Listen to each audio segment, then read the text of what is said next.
Wow, what a game. What a game. First of all, I want to thank Ryan Williams, the head coach for Colorado State, for agreeing to play this series and be willing to leave Colorado and come down here. I don't look forward to next year when I have to return and go into his place. He's a great coach. Like I told you all in the media, I'm never going to lie to you. If I'm a little nervous or I'm worried, my eyes did not lie today, all right? Their ability to space the ball, shoot the three, but most importantly, get down and just put pressure on you for 40 minutes was unbelievable. But I told my team before the game, our last one on Friday night, no offense to them. It was a different style of play, but I told our team before we went out tonight that we're going to find out, did we learn from that loss at South Dakota State? And guess what? I learned a lot about my team and couldn't be more happy to get this win, but most importantly, thank you to the fan base. We're close to almost 5,000 tickets sold, and I'm challenging everybody to bring a friend because you saw something passionate about my players. They left it out on the floor. They were diving, but most importantly, they were playing together as a team. And when the fans got going, man, what a special place this is and how loud it is. So grateful again, thankful. We're going to enjoy this tonight, and then we're going to the Islands. Robbie, go ahead and get started. The first quarter, they were getting some really good looks, 21 points, and scoring most possessions, didn't have any turnovers. What was the difference, you thought, the rest of the ball game? Because they had 14 points or less in 2 of the 3 quarters, didn't have another 21-point quarter or anything like that. What did you feel like your defense did to adjust to what they were doing offensively? Well, first and foremost, Megan Boyd can shoot the ball. We put it on the scout. I mean, they played 3 games before. We were like, y'all, that young lady can flat out shoot it. And I think it took 3 in the face to realize, I think our coaching staff knows what they're talking about. So we closed out a little bit harder. We mixed up our defenses. And then I was able, the beautiful thing I love about this team is he went small ball, and I was able to too. I hate it for Jess because Jess was on pace for another double-double. But I told her after the game, I said, Jess, I had to go small because she was going small. She was like, Coach, this is Jessica. She was like, Coach, I just want to win the game. I'm so happy. And again, when kids are saying that, we got a special thing moving forward. Stefan, go ahead. Annie was just mentioning that you look to get 3 to 4 rebounds from your guards each time. You want them to look at you every time it happens. I guess, were you getting tired of her constantly looking over at you, 10 rebounds today? I love it. I love it because as much as I get onto them, like you said, I tell them to give it back to me. When you get one, I know I'm on you every day. Let me know that, you know what, I'm trying to get that rebound. And you were right. She had an unbelievable night tonight. I think I'm going to find out if we can give out any more balls before the game, all right? Because, for me, this is my first year coaching her. That's how you attack the game. A lot of fans, at times might say, well, why don't you call her number? Or why don't you, necessarily, run a set for her? But the elite players, all right, play the entire game, and they don't need a play call for them. They go get the rebounds, and now they get out in transition. They're everywhere where a steal leads for an easy 2 points.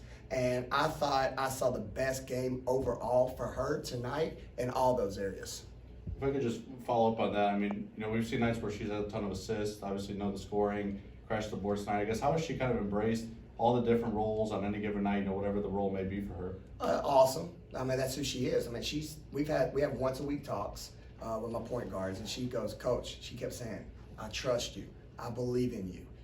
I'm not going to let you down. And that's what I told her. I said, Annie, if you'll rebound the ball, watch how your night and the game changes and how much fun you're going to have. And again, when you have 10 rebounds like she did, I'm all smiles. I'm so happy for her, and I look forward to next week's conversation with her. Colin, go ahead. Ask the players about kind of finding the hot hand each night. It seems like you have multiple players who are capable of stepping up and scoring. What's kind of the approach that you've taken to see this chemistry come together in a team that has several players that weren't here last year? Yeah, no, it's a great question. So we have drills in practice. We call it 4-on-3 plus 1 drill, where they have 10 seconds. We throw it out. There's 3 practice guys in a triangle. They're trying to get a tip, and we're trying to make the extra pass that's the right pass. So I try to teach that in practice, and then in the games, they can fall back to their training. And they're bought in. They're excited. Like I said, I couldn't ask for a better situation in my first year because the past players don't want to have a season like they did, and then the new players came here for the environment like we witnessed tonight. So I'm just riding the wave and keeping that foot on the gas. Holly, go ahead. Annie got her first double-double tonight. What can you talk about her, like, first quarter? She scored 10 points. Can you talk to me about that? Yeah, no, great question. So they run what I call a weak Wilma defense. Tara at Stanford used to run this, where they play scout and report defense, where if they think a player has a weakness, they will not guard them. So Annie's obviously been struggling at the beginning of the year. But I'm proud of her because she's been in the gym the last week. So they started off closing out way too early because they were like, okay, we're not going to let you use your speed, which is one of the best in the country. But they said, we're going to make you beat from the outside. So for the fact that she carried over what she did in the gym, held her follow through and went straight up and straight down, set the tone for like, okay, now you got to make an adjustment because you can't sag off her because she's shooting the ball good tonight. Robbie, go ahead. You talked about learning from that South Dakota game, and y'all were able to close that one out tonight in a little different way. Y'all had been scoring some clutch baskets, but y'all went cold from the field, but the defense was able to seal it for you. I mean, how proud were you to see the defense come through out there and the girls just find a way to win?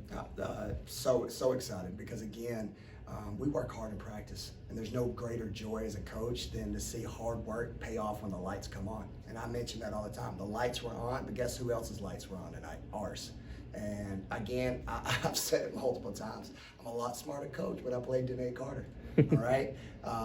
Unbelievable job. Again, almost 20 minutes, 4 for 4 from the field, but it was the back-breaking rebounds, to your point, when the shots weren't going in, that we had great looks, that she kept us alive. Her ability to play the 5 so I could go small and she can go guard multiple positions so they couldn't beat us off the bounce. And when we can contain the ball and you can't beat us off the bounce, that's why we were able to box people out and get rebounds tonight.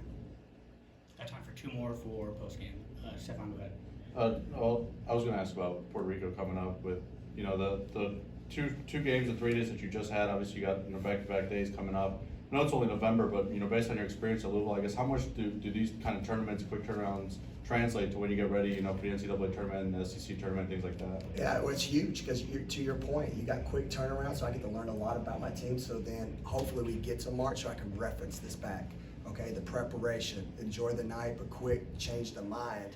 Where like tonight, we're going to celebrate tonight, but then tomorrow work on our opponent. When we go to the islands, we're going to give them 2 hours and then immediately work on the next opponent, to your point. But it's everything. I can't thank administration enough because, again, we started off when I took this program, relationships were big to me. Chemistry is big to me. We went down to Destin. I had a great trip, and then now to be able to take my young women to San Juan is a statement, and it's even better when you have a win because that plane ride's going to be a lot nicer down and a greater focus with joy. What do you know about the two teams? I know Nebraska's been in the top 25, Yeah. Been a good program. What have you kind of gathered about those Georgetown and Nebraska to this point? Yeah, both great teams that play in Power 5 conferences, have a great women's basketball history, and then we got to bring it. Both are very unique. I'm going to talk a little bit more about Nebraska just because Amy Williams, the head coach, what me and her, when I first started in this business in Tulsa, she was an assistant. Her husband was in my wedding, so we're obviously great friends, and it's going to be weird now me being a head coach having to compete. Obviously, we'll probably want to beat each other up, but I love Amy, I love Lloyd, her whole family. They're an NCAA tournament team. She's done an unbelievable job. So from that one, I'm excited. But then in Georgetown, it's a hungry team. They're fighting, they claw. They play great competition, so there's no all factor this week. We got to bring it, one possession at a time. Colin, go ahead. Kind of going back to the game tonight, and I guess the first few games, Grisha and Danae both made really clutch plays, both before halftime and then again down the stretch. They got that stop they teamed up for. What have you seen from them that you trust them in those big situations to put them in that? Yeah, thank you for asking that question because here's why. All right, Courtney Weber was somebody who didn't get enough minutes tonight. All right, she's my shooter. She spaces out the floor. I thought the play of the game was when she was at the end, to your point at halftime, she was in the corner and you could hear the whole bench, don't lose her, she can shoot it, she can shoot it. So when I ran a play, it spaced the floor Asia Nate comes off of it. We roll and rise. We execute perfectly. Poe hits a great shot. So Asia Nate's going to get the assist. Poe's going to get credit for the three. The fan base is going nuts. But I told the team in the locker room, Courtney Weber, because of the respect they have for you, made that play happen. So that was awesome. And it's momentum. That's why I said I love playing at home. I love playing here because this place was rocking. When that moment happened, our kids were running literally in the locker room. It was like, now we got this. And you couldn't ask for a better momentum shift for playing here at the home. No, it'll be a quick turnaround for you guys in Puerto Rico with that game early on Friday, but any plans to watch the Egg Bowl Thursday night? You better believe it. I'm going to bring my football jersey. Man, I'm so excited for those guys. But that's the beauty of college, right? That we can travel.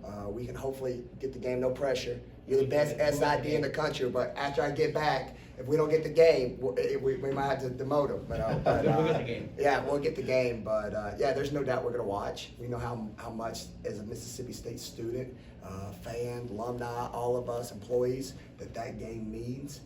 And so we'll find a time and a place to make it happen. Anything else for Coach in Puerto Rico?